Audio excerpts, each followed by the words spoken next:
दोस्तों, एक बार की बात है, गौतम बुद्ध अपने शिष्यों के साथ एकदम शांत बैठे हुए थे।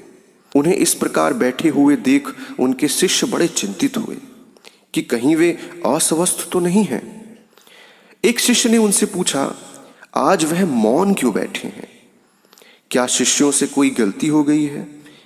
इसी बीच एक अन्य शिष्य ने पूछा कि क्या वह अस्वस्थ है? पर बुद्ध मौन रहे, कुछ ना बोले। तभी कुछ दूर खड़ा व्यक्ति जोर से चिल्लाया, आज मुझे सभा में बैठने की अनुमति क्यों नहीं दी गई? बुद्ध आंखें बंद करके ध्यान मग्न हो गए। वह व्यक्ति फिर से चिल्लाया, मुझे प्रवेश की अनुमति क्यों नहीं मिली? इसी बीच एक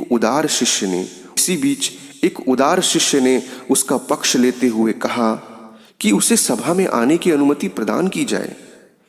तब बुद्ध ने आंखें खोली और बोले, नहीं, वह अछूत है, उसे आज्ञा नहीं दी जा सकती। यह सुन शिष्यों को बड़ा आश्चर्य हुआ। बुद्ध उनके मन का भाव समझ गए और बोले, हाँ, वह अछूत है।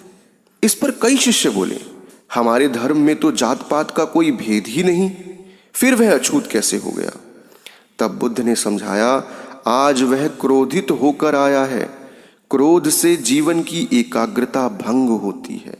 क्रोधी व्यक्ति प्राय मानसिक हिंसा कर बैठता है, इसीलिए वह जब तक क्रोध में रहता है तब तक अछूत होता है। इसीलिए उसे कुछ समय एकांत में ही खड़ा रहने देना चाहिए।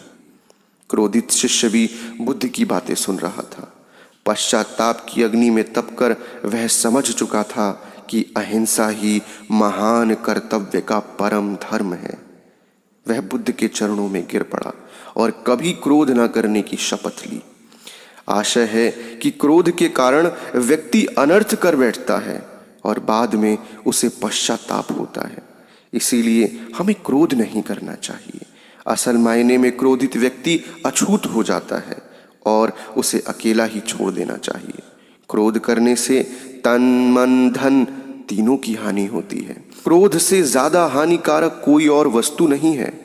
बुद्ध ने कहा भी है, क्रोध को पाले रखना गर्म कोयले को किसी और पर फेंकने की नीयत के पकड़े रहने के समान है।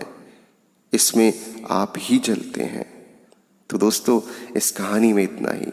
अगर आपको इस कहानी से तनिक भी शिक्षा मिली है तो प्लीज़ कहानियों का ढाबा चैनल को सब्सक्राइब कीजिएगा, वीडियो को लाइक कीजिएगा। मिलते हैं एक और नई कहानी में।